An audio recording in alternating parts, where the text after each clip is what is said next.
नमस्कार share holders, welcome to research by Ritvik. तो हाल ही में यूएस प्रेसिडेंट डोनाल्ड ट्रंप ने ब्रिक्स ग्रुपिंग पर नए हमला बोलते हुए 10% का एक्स्ट्रा टैरिफ लगाने की धमकी दी है और फिर अपने ट्रुथ सोशल मीडिया प्लेटफॉर्म पर साफ कहा है कि जो भी कंट्री ब्रिक्स के एंटी अमेरिकन पॉलिसी के साथ अलाइन करेगा उन पर एडिशनल 10% का टैरिफ लगाया जाएगा और पॉलिसी में कोई एग्जम्पशन भी नहीं होगा।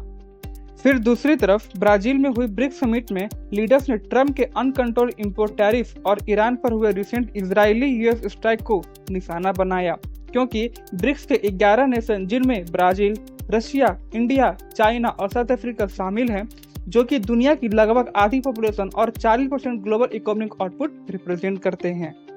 और साथ ही साथ इन्वेस्टर्स ब्रिक के लीडर्स ने अपने डिक्लेरेशन में बिना किसी का नाम लिए टैरिफ के बढ़ते ट्रेंड पर सीरियस कंसर्न जताएं और कहा कि ये वर्ल्ड ट्रेड ऑर्गेनाइजेशन रूल्स के कंपेटेबल नहीं है।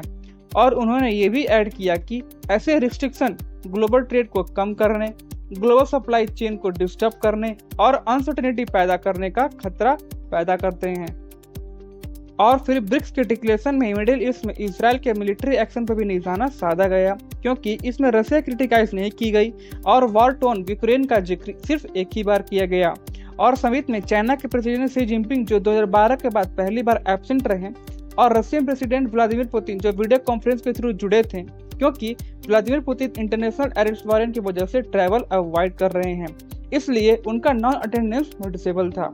इसके अलावा फ्रेंड्स, ब्रिक्स ने अपने मेंबर ईरान को भी सिंबॉलिक बैकिंग दी और इजराइल और यूनाइटेड स्टेट्स द्वारा न्यूक्लियर और दूसरे टारगेट पर किए गए मिलिट्री स्ट्राइक्स की निंदा की।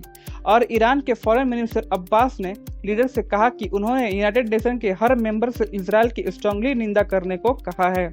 इसलिए उन्होंने ये कहा कि इजराइल और यूएस को ह्यूमन राइट वायलेशन के लिए अकाउंटेबल होना चाहिए और वॉर का आफ्टर मैच सिर्फ एक कंट्री तक लिमिटेड नहीं रहेगा, हर कंट्री को इस तबाही को झेलना होगा। फिर ब्रिक्स ने गाजा में ह्यूमैनिटेरियन सिचुएशन पर भी ग्रेव कंसर्न जताई, जहां सभी हॉस्टेजेस को रिलीज करने की मांग की। फिर नेगोशिएशन टेबल पर वापस आने और 2 स्टेट सॉल्यूशन के प्रति अपनी कमिटमेंट दोबारा अफर्म की। फिर फ्रेंड्स, ब्रिक्स ने rule based multilateral trading system के प्रति अपनी कमिटमेंट दोबारा कंफर्म की, जिससे कोर में वर्ल्ड ट्रेड ऑर्गेनाइजेशन है और डेवलपिंग कंट्री के लिए स्पेशल ट्रीटमेंट जारी रखने की मांग की। लेकिन फ्रेंड्स, डोनाल्ड ट्रंप ने इसे हल्के में नहीं लिया और उन्होंने ब्रिक्स के एंटी अमेरिकन पॉलिसी के साथ अलाइन करने वाले किसी भी देश पर एडिशनल टैरिफ लगाने की चेतावनी दी। इसी तरह अप्रैल में ट्रंप ने एलाइज और राइवल्स को टैरिफ की वेव से धमकाया था, फिर 90 दिन के लिए उन्हें पॉज कर दिया ताकि कंट्रीज नई ट्रेड डील्स को सिक्योर कर सके। लेकिन ये पॉज अब 9 जुलाई को एक्सपायर हो रहा है, जिससे ट्रंप के एडमिनिस्ट्रेशन ने चेतावनी दी है कि अगर पार्टनर्स वाशिंगटन के साथ डील नहीं करते हैं तो टैरिफ 1 अगस्त से लगाया जाएगा। इस चेतावनी से ऐसा लगता है कि फ्रेंड्स, ट्रंप ब्रिक्स को नापसंद करते हैं, क्योंकि उन्होंने तो 100% टैरिफ की भी धमकी दी थी अगर ये ग्रुप यूएस डॉलर को चैलेंज करने की कोशिश करता है। लेकिन ये धमकी तब आई थी जब पिछले साल रशिया ने वेस्टर्न सेक्शन को बाईपास करने के लिए अल्टरनेट पेमेंट सिस्टम बनाने पर जोर दिया था। आगे बढ़ने से पहले आप सभी इन्वेस्टर्स के लिए एक इम्पॉर्टेंट अनाउंसमेंट है। अगर आप इन्वेस्टर्स को लग रहा है कि आप जो स्टॉक्स बाय कर रहे हैं और वो स्टॉक्स अच्छा प्रॉफिट जनरेट नहीं कर पा रहा है, तो इस प्रॉब्लम का सॉल्यूशन लेकर आया है आपका होस्ट ऋत्विक, जहां SEBI registered research analyst guidance में आप ट्रेडिंग करके अच्छा प्रॉफिट एक्सपेक्ट कर सकते हैं। तो आप हमारे ईमेल आईडी पर अपना कॉन्टैक्ट डिटेल सेंड करिए, उसके बाद हम आपको रीच आउट कर लेंगे और आपके सारे प्रॉब्लम का सॉल्यूशन प्रोवाइड करेंगे।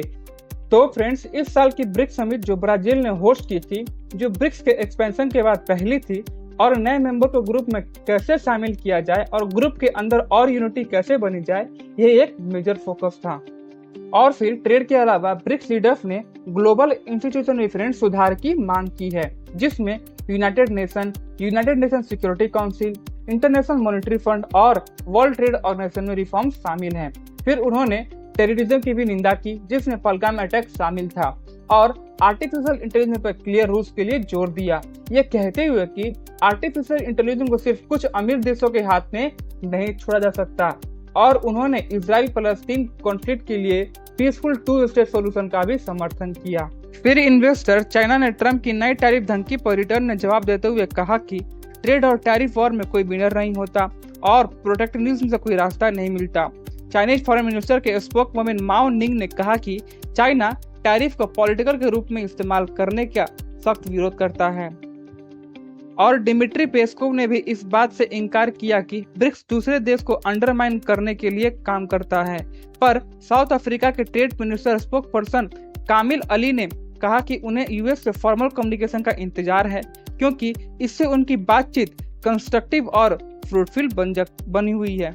फिर ट्रम्प का कहना है कि फ्रेंड्स जुलाई 9 तक उन्हें मोस्ट कंट्री डन मिल जाएगा, या तो लेटर या डील के जरिए। लेकिन इसके अलावा यूएस कॉमर्स सेक्रेटरी हार्वर्ड ने क्लैरिफाई किया कि टैरिफ 1 अगस्त से इफेक्टिव होंगे, जिससे कंट्रीज को और थोड़ा वक्त मिल जाएगा।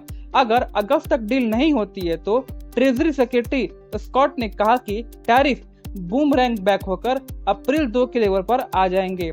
तो फ्रेंड्स, ग्लोबल ट्रेड पर इस नए टकराव का क्या असर होगा, अभी ये देखना बाकी है। Share review in comment box and keep watching research by Ritwik.